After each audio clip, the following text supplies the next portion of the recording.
Hello my sweet caramel, कैसे हैं आप।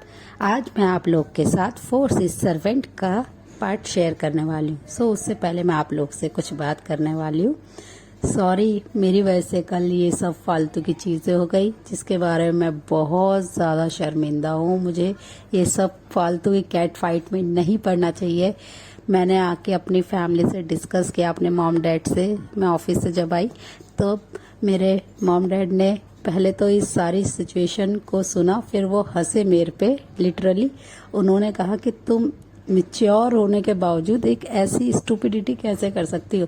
तुम अपने आप को ट्रू आर्मी कहती हो, ट्रू टेकुकर लवर कहती हो। आई थिंक मेरे हिसाब से तो वो ऐसे कुछ भी नहीं करते हैं। अगर तुम बीटीएस लवर हो और वो भी ट्रू, तो तुम्हें इन सारी नॉनसेंस चीज़ों से दूर रहना चाहिए और अपने काम पे फोकस करना चाहिए। जैसे बीटीएस करते हैं, तुम्हें उन्हें फॉलो करना चाहिए। तो तुम अपने आप को कैसे एक ट्रू आर्मी कह सकते हो। तुम्हें तो अपने ऊपर अशेम्ड फील होना चाहिए। जैसे ही मैंने अपनी मॉम डैड की ये बात सुनी, मेरे को रियली बहुत ज़्यादा गिल्ट हुआ कि यार मैं कैसे अपने आप को एक आर्मी कह सकती हूँ, टेकुकर लवर कह सकती हूँ। मैं ऐसी स्टूपिडिटी कैसे कर सकती हूँ। सो एक्सट्रीमली आई एम सॉरी। मुझे इन फालतू की चीज़ों पे बिल्कुल नहीं ध्यान देना है। मुझे सिर्फ अपने काम पर, अपने जो थोड़े से व्यूवर्स हैं उनके साथ बहुत खुश रहना है। और मेरे एक बहुत ही अच्छे व्यूवर हैं जिन्होंने मुझे एक बहुत ही अच्छी तरह से गाइड करा। उन्होंने मुझे कहा कि आप एक सच्ची आर्मी हो, सच्ची टेकुकर लवर हो, तो आपको इन सब चीज़ों पे ध्यान नहीं देना। बस आपको अपना काम करना है। वो फालतू की चीज़ों में नहीं पड़ते हैं, वो कोई लड़ाई झगड़ा नहीं करते हैं। और आप एक कैट फाइट ना करें बच्चों की तरह। आप मिच्योर हैं और मिच्योरिटी से चीज़ों को डील करें। सो आई एम एक्सट्रीमली सॉरी। मैं आगे से हर चीज़ को मिच्योरिटी के साथ डील करने की कोशिश करूँगी। सो मेरे से जो भी मिस्टेक हो उसके लिए I am really really sorry. और आज आप लोग प्लीज़ मुझे कमेंट में बताना आप लोग को बीटीएस का कौन सा सॉन्ग है जो बहुत ज़्यादा पसंद है, जिससे सुनते ही आप लोग का मूड एकदम फ्रेश हो जाता है। आपके फेस पे एक बिग सी स्माइल आ जाती है जैसे मेरे आती है। उनके बहुत सारे सॉन्ग सुन के, उनकी मोटिवेशनल बातें सुन के, स्पीच सुन के मैं बहुत खुश होती हूँ।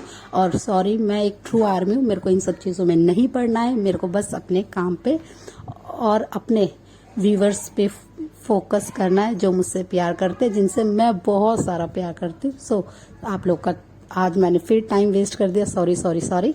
तो अब हम स्टोरी स्टार्ट करते हैं। आज की स्टोरी है फोर्स इज सर्वेंट।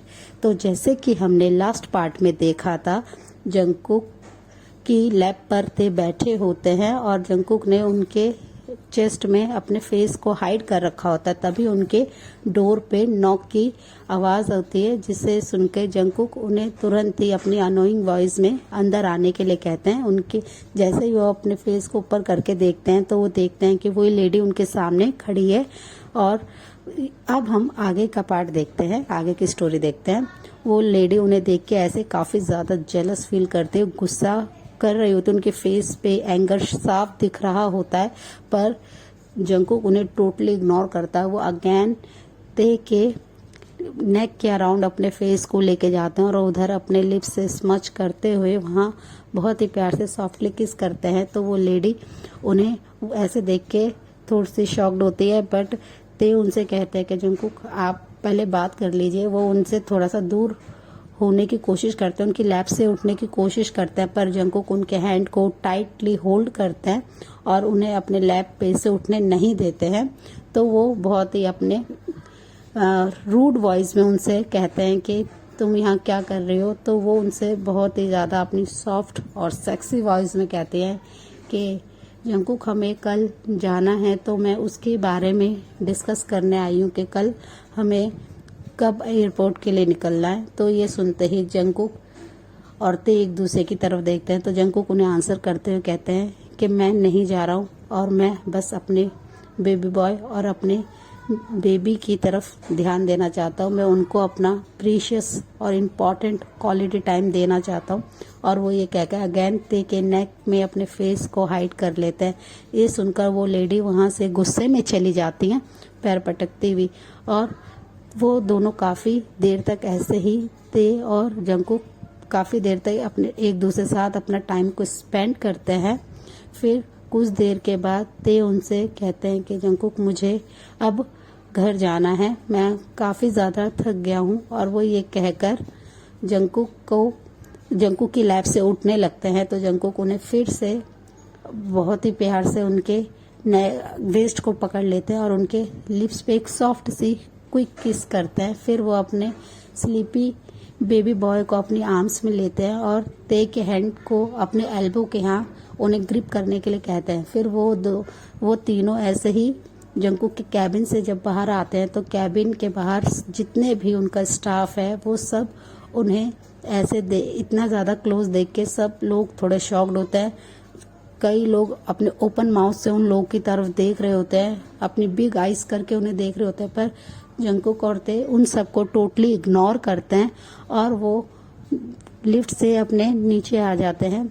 वहाँ पे उनका कार वेट कर रही होती है, ड्राइवर वो आते ही अपने बेबी बॉय और अपने सन को लेके बैक सीट पे बैठ जाते हैं।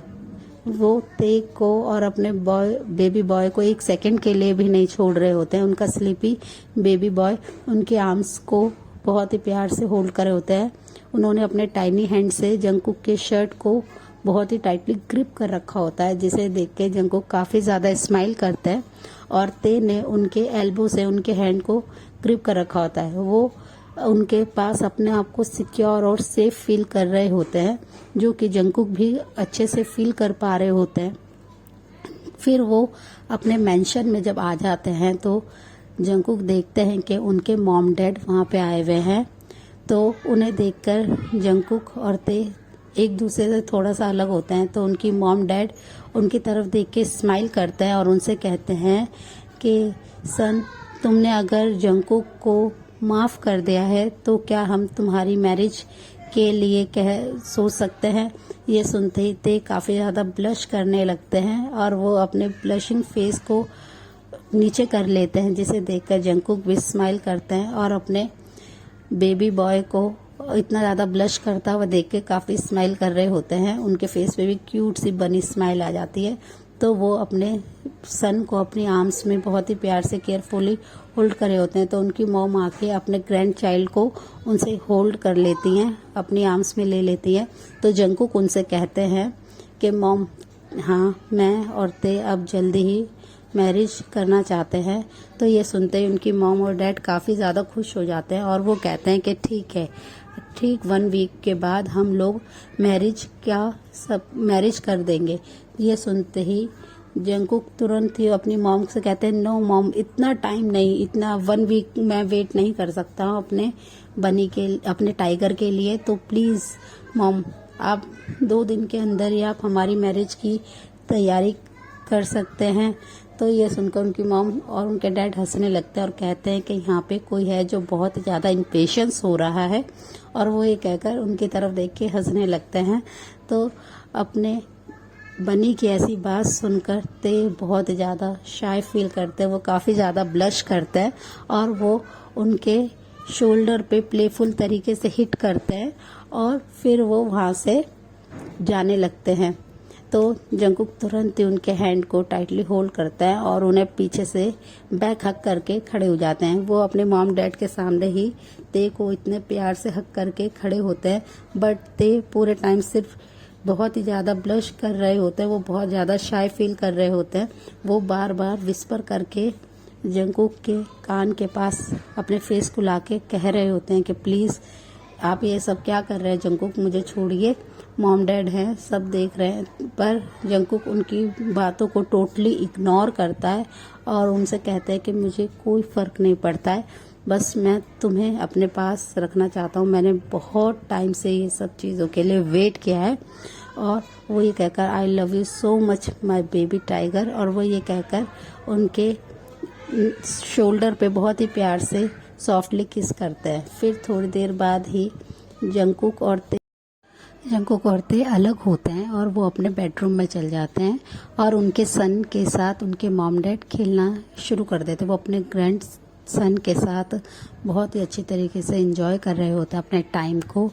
और ऊपर जंकुक काफ़ी ज़्यादा लवी डबी हो रहे होते हैं ते के साथ, बैठते उनको काफ़ी रोक रहे होते हैं और उनसे कहते हैं कि आप पहले जाके फ्रेश हो जाइए और मैं डिनर की तैयारी कर देता हूँ। और वो ये कहकर उनसे दूर होके बेडरूम से बाहर ही आ रहे होते हैं, पर जंकुक उनको फिर से उनके हैंड को टाइटली होल्ड कर लेते हैं और उन्हें टाइटली हग करके और उनके ईयर के पास आके विस्पर करके कहते हैं कि थैंक यू लव, तुम जो मेरी लाइफ में आए, अगर तुम नहीं होते तो पता नहीं मैं और भी ज़्यादा एरोगेंट और भी ज़्यादा रूड हो चुका होता, मैं एक हार्टलेस पर्सन बन गया होता। और वो ये कहकर उनके फोरहेड पे किस करते हैं। फिर से वो अगेन अपने सारे किए हुए जितने भी उन्होंने मिस्टेक की थी उसके लिए अगेन ते से माफ़ी मांगते हैं, बट ते उनके लिप्स पे अपनी फिंगर से रख देते हैं, उनके लिप्स पे अपनी फिंगर रख देते हैं और उनके लिप्स को ब्लॉक कर देते हैं और कहते हैं कि आप ये सब बार बार मत कहिए। और वो ये कहकर उनके